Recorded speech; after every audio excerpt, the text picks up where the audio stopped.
A paz do Senhor Jesus, amados, aqui é o irmão Renato, canal Hora Teológica, retornando aqui, mais uma tarde abençoada, para nós batermos um papo aqui em relação a um tema muito específico e também um tanto polêmico em relação à Escritura Sagrada.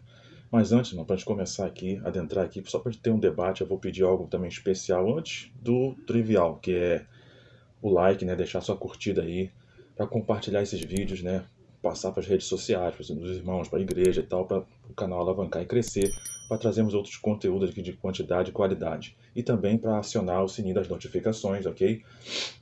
Não esquecendo nenhum vídeo que o YouTube possa publicar nosso e que você possa ser o primeiro a ser acionado, a ser alertado, ok? Sem esquecer também das redes sociais, ok, amados? Eu estou colocando no Instagram também lá, Renato, H Teológica. Tudo que está vindo para o canal, eu estou acionando o pessoal lá, alertando caso o YouTube demore a notificar. Então, o assunto de hoje é o tema sobre a Trindade. É um tema que divide opiniões, até porque nós temos hoje muitos unicistas que creem que não existe Trindade, outros dizem que, em suas crenças, que Jesus não é Deus, não faz parte da chamada triunidade de Deus, e que ele é um Deus menor. E alguns também que exemplificam falando que o Espírito Santo não faz parte também da triunidade, faz parte apenas de uma mera força, uma energia. Então vamos entrar nesse contexto aqui e vou pedir aos irmãos para participarem, já que é um tema muito específico, muito bom de ser debatido e falado também muito amplo.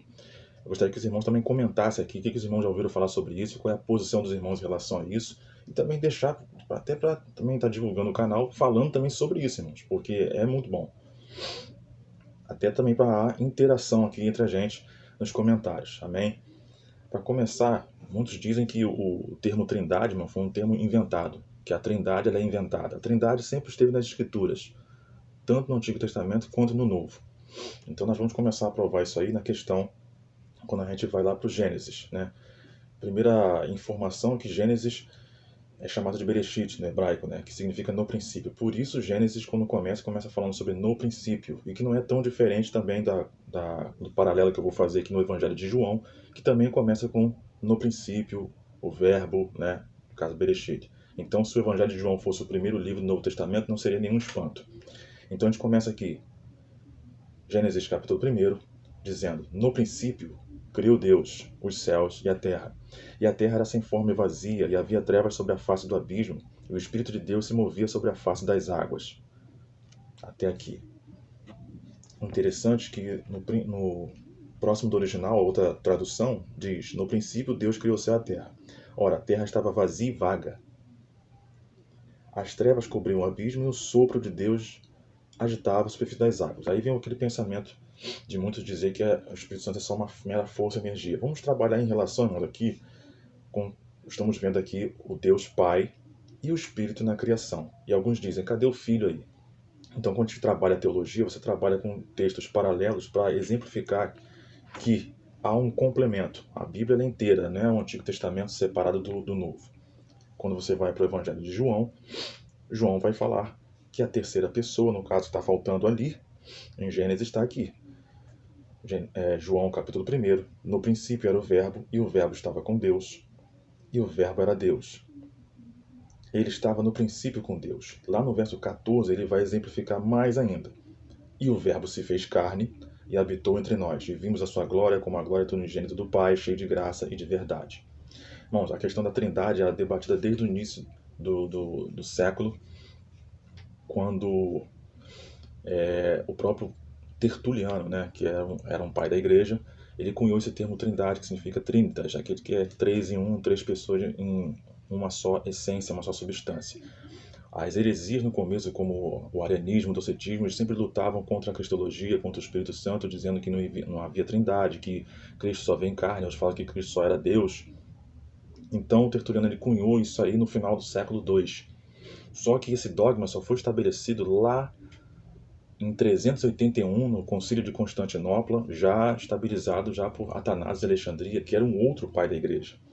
E isso só foi mais elaborado, um dogma mais evoluído, que é chamado pelos três pais capadócios, Basílio de Cesareia, Gregório de Nissa e Gregório de Nazianzo, ou Nazianzeno, que eram outros pais da igreja.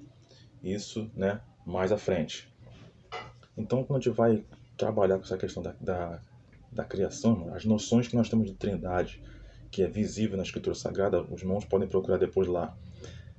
O batismo, quando Jesus ordena que os discípulos vão batizando em nome do Pai, do Filho e do Espírito Santo, ordem do próprio Jesus, Mateus 28:19. A questão da bênção apostólica, que Paulo também vai ensinar lá em 2 Coríntios, capítulo 13, verso 14 também, a questão da bênção apostólica, e a saudação lá na carta de Pedro, 1 Pedro, capítulo 1, verso 2. Ele vai falar sobre os dispersos, né? Ele vai falar também sobre o Pai, o Filho e o Espírito Santo ali. Então a noção da Trindade ela está permeada na Escritura. Agora, para quem crê que o Espírito Santo é somente uma mera energia, uma mera força, então vai aqui alguns textos que provam que o Espírito Santo, ele é sim um com o Deus Pai, com o Deus Filho, formando a Trindade. E Trindade não é triteísmo, não são três deuses. Trindade são três pessoas numa mesma substância, tendo autoridade, glória e poder de forma igual, semelhante. Então, o Espírito Santo, ele, como prova, quem vai lá em Romanos 8, 26, 27, vai ver que o Espírito Santo, ele intercede. Né? Diz lá que ele intercede por nós com gemidos inexprimíveis. Uma mera força não pode interceder e orar por ninguém. O Espírito Santo ele se entristece. Aí vem aquela questão do escritor, muitas das vezes, de atribuir sentimentos humanos ou forma humana, né? Como a gente tem na teologia aí o antropopatismo, o antropomorfismo. No caso, o antropopatismo que demonstra sentimentos na pessoa de Deus, na pessoa divina. Então você tem o Espírito Santo se entristecendo. Efésios 4:30 vai falar sobre isso. E o Espírito Santo também fala. Como ele é uma pessoa, como ele é Deus, ele fala. Mateus capítulo 10, versos 19 e 20. Agora, a Trindade ela fica muito exposta nos textos, irmãos, que eu vou dizer aqui a raiz da palavra Trindade dentro desses textos aqui. Primeiro, vamos vir comigo aqui em Gênesis capítulo 1, verso 26. A criação do homem. Aí vem a questão. E disse Deus, antes de entrar nesse texto, né, a gente vai para a palavra hebraica, o termo hebraico Eloá, né, que é Deus, no caso ali no singular. E você vai usando que os judeus eles sempre se relacionam com Deus chamando de Adonai, que significa Senhor. Mas a palavra Eloá, ela tem uma flexibilização. O termo Eloá, que significa Deus, ele tem uma flexibilização para Elohim, que é como se fosse o plural, sendo, na transliteração do hebraico, o plural do nome Eloá, que significa uma multiplicidade. No caso, Elohim. Então, nesse termo aqui, você vai entender que não são três deuses. A palavra Eloá, o termo Elohim, ele vai trazer uma multiplicidade do nome de Eloá, mas não como se fossem formas diferentes. São três significados, são três pessoas, são três seres na mesma essência, no mesmo tipo na mesma existência, né? É o mesmo Deus. Então, somente essa flexibilização, não dizendo que há várias deus.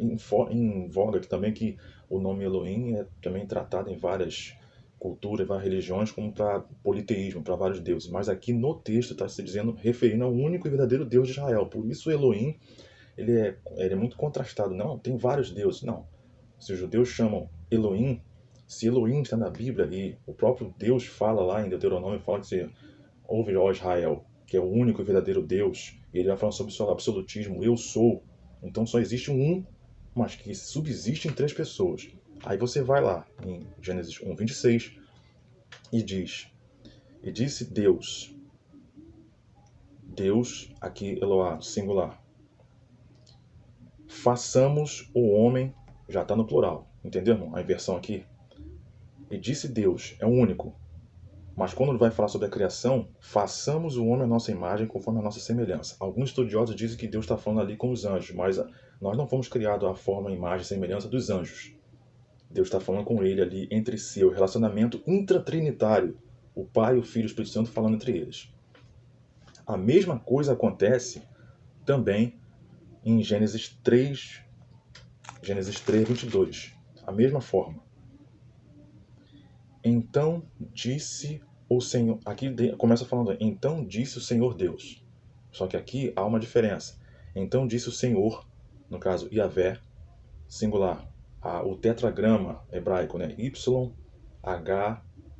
YHVW, né? Que não tem uma, não, o grego ele não trabalha com vogais. O hebraico não trabalha com vogais.